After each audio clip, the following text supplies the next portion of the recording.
Hai anak-anak, jumpa lagi. Baiklah, seperti biasa, Cikgu Farida akan buat penerangan tentang subjek Bahasa Melayu untuk hari ini kertas 2, iaitu penulisan bahagian B, iaitu membuat ulasan. Ya. Baiklah, dengar ya. Baiklah, Cikgu akan mulakan dengan sedikit penerangan ulangan sebenarnya. Okey, untuk penulisan terdapat 3 bahagian. Okey, iaitu bahagian A, okey, 10 markah. Ini membina ayat ya, membina 5 ayat. Kemudian bahagian B, okey, menulis ulasan. Ini yang akan kita buat sebentar lagi nanti ya. Ini 15 markah. Okey, kita akan ada gambar tunggal, gambar bersiri, petikan atau apa-apa saja bentuklah yang akan diberikan. Kemudian kita diminta mengulas ya. Okey, kemudian bahagian C menulis karangan. Ini biasa. Okey, 25 markah. Jawab satu soalan daripada 2 soalan yang diberikan ya. Okey, kita ada soalan berformat, tidak berformat dan juga soalan bergambar yang akan diberikan. Baiklah. Untuk bahagian B ini iaitu membuat ulasan, kita lihat sedikit apa sebenarnya ya. Okey. Baiklah, sebenarnya untuk bahagian B ini membuat ulasan, kita mengulas apa yang terdapat dalam gambar yang diberi ataupun petikan. Terpulanglah apa bentuk soalannya ya. Okey. Kemudian diulas dalam 1 atau 3 perenggan bergantung kepada kehendak soalan. Kalau soalan kata ulas petikan berkenaan dalam bentuk perenggan. Kalau dia kata bentuk perenggan, maknanya bolehlah kita buat dalam 3 perenggan. Kalau soalan kata ulas dalam 1 perenggan, mesti 1 perenggan. Okey, kalau dia kata 3 perenggan, maka 3 perengganlah. Okey, bergantung kepada kehendak soalan. Kalau tidak dinyatakan, adalah lebih baik kita buat dalam 3 perenggan ya. Baiklah, kita ulas dalam 50 ke 80 patah perkataan. Tak perlu banyak ya. 50 ke 80 perkataan sahaja. Baiklah, kita teruskan. Kita lihat cara menjawab soalan membuat ulasan ini bagaimana ya.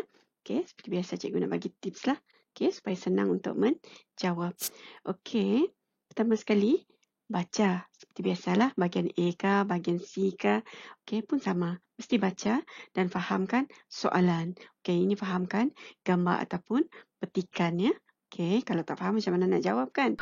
Okey, kemudian buat definisi umum tentang tajuk atau kehendak soalan. Okey, definisi umum di sini bermaksud, okey, bila kita tengok soalan, okey, kita nak bagi penerangan, kita nak buat pendahuluan. Okey, kita nak menerangkan tentang tajuk yang akan kita ulas. Ya. Okey, itu maksudnya definisi umum. Okey, nanti cikgu akan bagi contohlah. Ya. Okey, kemudian ulas dalam 3 atau 5 isi penting bergantung pada soalan. Okey, kalau dalam soalan itu ada mempunyai 3 isi penting, 3 isi penting itulah yang kita ulas ya. Kalau ada 5 lah kita ulas. Okey, seberapa banyak yang ada dalam soalan itu ya. Kita ulas tentang grafik yang ditunjukkan dan nyatakan sekurang-kurangnya satu idea tersirat. Baik, anak-anak perlu ingat, tersirat dengan tersurat tak sama. Tersurat apa yang kita nampak, tersirat apa yang kita tak nampak ya. Okay? Contohnya, okey, dalam gambar tu ada orang sedang mandi menggunakan sabun. Okey, mandi menggunakan sabun itu tersurat, dia nampak. Okey, dia nampak. Okey, tersirat, kenapa dia menggunakan sabun? Untuk mengelakkan daripada jangkiti bakteria, untuk membuang kotoran ya. Okey, itu tersirat. Okey, sebab daripada kita menggunakan apa yang tersirat tadi ya. Okey, itu maksudnya ya. Sekurang-kurangnya satu saja cukup. Baiklah, gunakan penanda wacana. Okey, penanda wacana, antaranya, seterusnya. Okey, itu contoh penanda wacana. Okey, penanda wacana ini tidak wajib. Okey, tidak wajib. Tetapi elok digunakan supaya idea tersusun dan pengolahan ayat menjadi lebih menarik. Okey, itu akan mungkin akan menjadikan markah kita lebih baiklah, ya. Okey, ingat tu. Okey, penanda wacana, ya. Baiklah. Okey, seterusnya. Okey, ini adalah contoh yang cikgu gunakan. Cikgu suka guna cara ini, ya. Okey, ingat ni je. Kalau soalan berubah pun kamu guna saja yang ini. Senang. Okey, mula-mula sekali. Okey, kita buat definisi umum tentang tajuk. Okey, macam cikgu kata tadi, pendahuluan, ya. Kita nak memberitahu pemeriksa apa yang kita hendak ulas itu. Kita terangkan tentang tajuk itu. Kemudian kita guna penanda wacana. Antaranya, okey, itu isi pertama. Kemudian kita huraikan. Okey, huraian tu selalunya ialah tersirat, ya. Okey, kemudian isi kedua. Okey, kita guna penanda wacana selain itu. Isi ketiga kita guna penanda wacana seterusnya. Jangan lupa diikuti dengan huraian. Kemudian di samping itu isi keempat diikuti dengan huraian. Kemudian akhir sekali isi 5 dengan huraian. Kemudian buat kesimpulan lah. Okey. Ini bukanlah wajib, ya, tapi elok digunakan dan tidak semestinya guna penanda wacana yang ini. Kamu boleh ubah mengikut kesesuaian penanda wacana, ya. Okey. Baik. Contoh jawapan bahagian B. Okey, ini kita tengok dulu apa soalannya.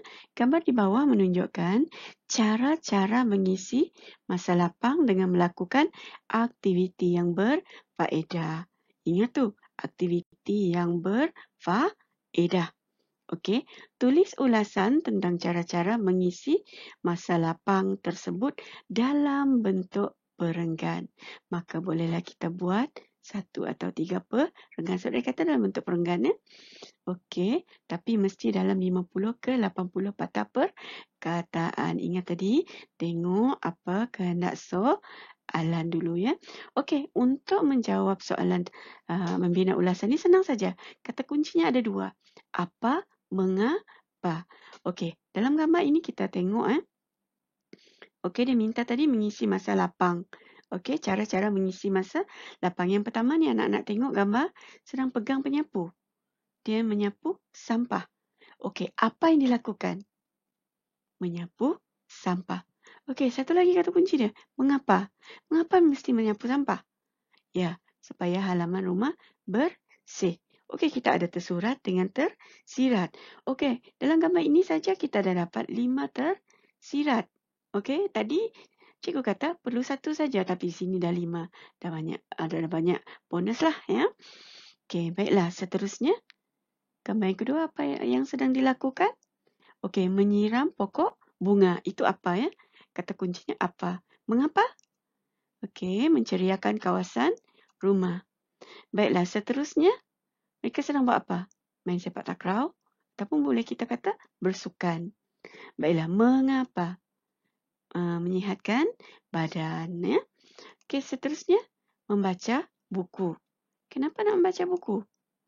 Menambah ilmu pengetahuan. Okey, itu cara-cara mengisi masa lapang, ya. Okey, seterusnya memancing. Okey, ini apa tadi? Kenapa perlu memancing? Okey, untuk menenangkan fikiran.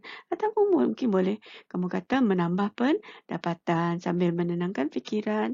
Okey, dapat hasil jual. Okey, baik, itu cara-cara mengisi masa lapang. Kata kuncinya apa, mengapa. Itu caranya untuk kita cari isi-isi penting. Senang kan? Ingat 2 saja kata kunci. Apa, mengapa. Kalau gambar berubah pun begitulah cara kamu cari isi penting. Sangat senang. Baiklah, tadi kita dah tengok soalan dan kita dah cari jawapan, iaitu rangka jawapan lah, ya. Okey, isi-isi pentingnya. Kita tengok cara menjawab pula, ya. Okey. Baik, kita guna ini tapak yang sama tadi. Definisi dulu.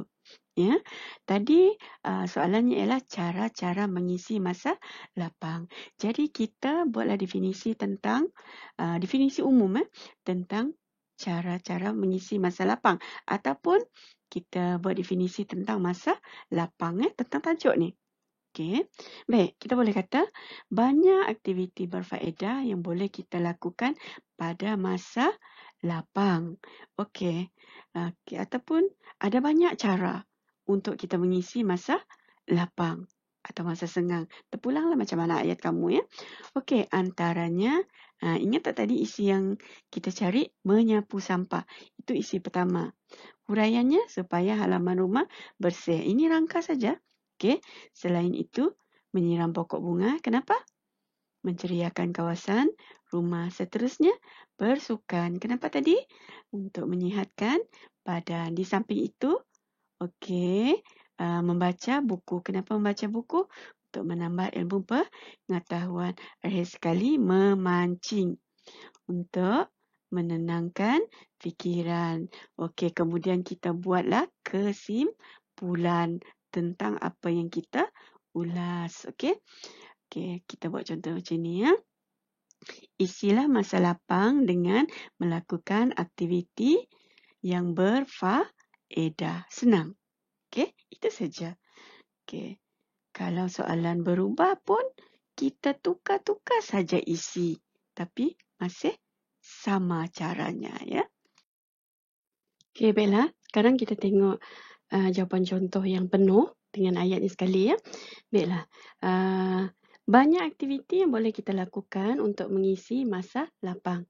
Okey, ini dia tadi definisi umum tentang tajuk secara umum saja. Kita kata banyak aktiviti lah yang boleh kita lakukan untuk mengisi masa lapang. Kita menerangkan tentang masa lapang itu tadi ya. Okey, kemudian kita guna penanda wacana antaranya. Okay, kita bagi contoh ya. Okey, isi pertama, okey, menyapu sampah. Okey, macam yang kita dah cari tadi ya, isi satu. Kemudian kita tambahlah sedikit ayat. Okey, sebab tadi kita cari apa, mengapa tu, apanya ialah menyapu sampah. Kemudian mengapa supaya bersih kan. Okey, jadi kita tambah ayat supaya lebih gramatis ya. Okey, kemudian menyiram pokok bunga. Selain itu, kita boleh menyiram pokok bunga. Ini isi kedua. Okey, kemudian kita huraikanlah untuk menceriakan kawasan rumah. Okey, gunalah ayat yang cantik sikit lah ya. Seterusnya, bersukan. Tadi ada gambar orang bersukan kan? Okey, main sepak raga atau sepak takraw. Okey, itu ialah isi ketiga. Kita tambahlah ayat. Bersukan bersama kawan-kawan, ada 2-3 orang tadi ya, dapat mengeluarkan peluh dan badan akan menjadi lebih sihat. Okey, itu idea tersirat. Okey, itu huraiannya. Di samping itu kita juga boleh membaca buku. Okey, itu isi keempat. Kenapa membaca buku? Untuk menambah ilmu pengetahuan. Okey, kita boleh tambah sikit lagi. Dengan membaca buku, kita akan lebih bersedia untuk menghadapi peperiksaan. Okey, seterusnya. Okey, akhir sekali. Okey, ini isi kelima lah. Kita boleh jadikan memancing sebagai satu hobi. Okey, hobi masa lapang. Kerana memancing boleh menenangkan fikiran kita. Okey. Baik. Kemudian kita buatlah kesimpulan. Okey. Isilah masa lapang dengan melakukan aktiviti-aktiviti yang berfaedah. Okey. Baiklah. Senang kan dengan cara itu? Okey, anak-anak. Okey, cikgu harap dengan penerangan ringkas cikgu itu tadi, anak-anak bolehlah menjawab soalan ulasan bahagian B ya. Okey. Penulisan bahagian B. Okey, cikgu rasa cukup setakat itu sahaja. Okey, sekian dulu. Terima kasih. Semoga anak-anak dapat menjawab dengan cemerlang. Okey, baiklah seperti biasa. Jaga diri, jaga kesihatan. Jangan keluar rumah kalau tidak ada apa-apa keperluan. Okey, jumpa lagi.